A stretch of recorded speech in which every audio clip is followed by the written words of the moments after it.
നാളെ ഈ തെരഞ്ഞെടുപ്പിന്റെ ദിവസം എന്തെങ്കിലും വന്നുകൂടായിക ഇല്ല എന്ന് പറയാം. കാരണം വേങ്ങര ഉപതെരഞ്ഞെടുപ്പിന്റെ സമയത്താണ് VS-TPയുടെ വീട്ടിൽ പോയ ഒരു സംഭവം ഉണ്ടായിരുന്നു. ഏറ്റവും അവസാനത്തെ ഉപതെരഞ്ഞെടുപ്പിൽ, അതായത് പാലക്കാട് ഉപതെരഞ്ഞെടുപ്പിലാണ് EP ജയരാജന്റെ പുസ്തകവുമായി ബന്ധപ്പെട്ട കാര്യങ്ങൾ വരുന്നത്. അതുകൊണ്ട് ഈ ഉപതെരഞ്ഞെടുപ്പ് എന്ന് പറയുമ്പോൾ അതിന്റെ അവസാന ദിവസങ്ങളിൽ എന്തെങ്കിലുമൊക്കെ സംഭവിക്കും. ഇനിയിപ്പോൾ MV ഗോവിന്ദൻ മാസ്റ്റർ പറഞ്ഞതിനപ്പുറം ഇനി നാളെ രാവിലെ വല്ല പ്രസ്താവനകളോ വരുമോ എന്നുള്ളത് നമുക്ക് കാത്തിരുന്ന് കാണേണ്ടതാണ്. ഈ UDF-നെ സംബന്ധിച്ച് അവർക്ക് വലിയ ആത്മവിശ്വാസമുള്ള മണ്ഡലമായിരുന്നു. പക്ഷേ ഈ സ്ഥാനാർത്ഥി നിർണയവുമായി ബന്ധപ്പെട്ട് വലിയ പ്രശ്നങ്ങൾ ഉണ്ടായി. അത് ജോയി ആണോ അതോടൊപ്പം തന്നെ ആര്യാടൻ ഷൗക്കത്താണോ എന്നുള്ളത് സംബന്ധിച്ച് അത് മറികടക്കാൻ കഴിഞ്ഞു. പിന്നീട് UDF ക്യാമ്പിലായിരുന്നു തുടക്കത്തിൽ വലിയ പ്രശ്നങ്ങൾ. ഈ ആര്യാടൻ ഷൗക്കത്തിനെ സ്ഥാനാർത്ഥിയാക്കിയതിൽ വലിയ പ്രതിഷേധം അൻവർ പറഞ്ഞു.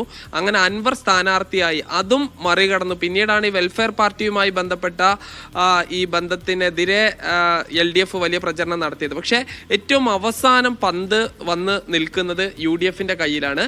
ഇത് അനുകൂലമാകുമെന്ന് തന്നെയാണ്. ഈ മണ്ഡലത്തിന്റെ ഒരു പൊതുസ്ഥിതി പരിഗണിക്കുമ്പോൾ അൻവർ 2 തവണ വിജയിച്ച് കയറിയെങ്കിലും ആര്യാടൻ മുഹമ്മദ് ഒരു കുത്തകയാക്കി വെച്ചിരുന്ന മണ്ഡലമാണ്. ചില പഞ്ചായത്തുകൾ വിട്ടുപോയെങ്കിൽ കൂടി UDF-ന്റെ ഒരു അനുഭവമുള്ള മണ്ഡലമാണ്. പ്രിയങ്ക ഗാന്ധിക്ക് വലിയ ഭൂരിപക്ഷം നൽകിയ മണ്ഡലമാണ്.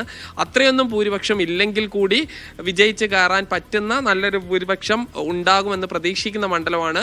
ഏറ്റവും അവസാന ദിവസത്തെ ഈ കാര്യങ്ങൾ കൂടി വന്നതോടുകൂടി ഒരു മികച്ച ഭൂരിപക്ഷം ഉണ്ടാകുമെന്ന് പ്രതീക്ഷിക്കുന്നു. ഈ വിവാദത്തിലൂടെ ഉണ്ടായൊരു നേട്ടം എന്ന് പറയുന്നത് ഈ PV അൻവർ നേരത്തെ ഉന്നയിച്ച ഈ MR അജിത് കുമാർ അടക്കമുള്ള വിഷയങ്ങൾ വീണ്ടും സോഷ്യൽ മീഡിയ വഴി ചർച്ച ചെയ്യാൻ കാരണമായി എന്നുള്ളതാണ്. ഷബീറിലേക്ക് നമുക്ക് സമയം പരിമിതി കൊണ്ട് വേഗത്തിൽ നിർത്തേണ്ടി വരും. ഷബീറിനോട് ഒരു ചോദ്യം കൂടി ചോദിച്ചിട്ട് അവസാനിപ്പിക്കാം എന്ന് തോന്നുന്നു. ഇവിടെ സത്യത്തിൽ പെട്ടെന്ന് മറുപടി പറയണം. സത്യത്തിൽ ഇവിടെ ലീഗാണോ കോൺഗ്രസ് ആണോ പണിയെടുത്തിട്ടുള്ളത്? രണ്ടും കൂടുതൽ ലീഗാണ്.